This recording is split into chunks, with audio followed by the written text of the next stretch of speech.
জামায়াতে ইসলামীর আমির ডাক্তার শফিক রহমান বলেছেন, অন্তর্বর্তী সরকার অনেকগুলো সংস্কারে হাত দিয়েছে, যতটা সম্ভব সংস্কার করা হোক।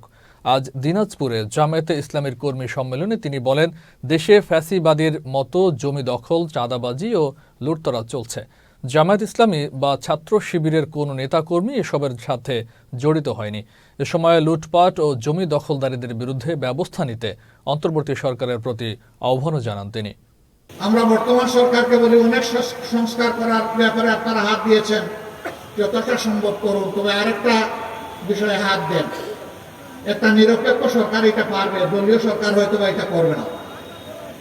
গত 54 বছরে বাংলাদেশে বিভিন্ন ধর্মের মানুষ যাদের হাতে নির্যাতিত হয়েছে, যাদের উপর জুলুম করা হয়েছে, সেটা খুন, ধর্ষণ, লুট, দখল যাই হোক, চাঁদাবাজি হোক, এদের নামের কালো তালিকা প্রকাশ করে দেন। এরা কারা? জনগণ এদেরকে চিনে নেব। কোনো জায়গায় কোনো কিছু ঘটলেই সাথে সাথে জামাতে ইসলামীকে দোষ দেয়। এটা এদের বোধ খাসলত। এরা জাগরণেও জামাতকে ভয় পায়, এরা গুমের মধ্যেও জামাতকে ভয় পায়, জামাতের নীতি আদর্শকে ভয় পায়। এই ভয়ের জায়গা থেকে তারা ঘায়েল করতে চায় আমাদেরকে।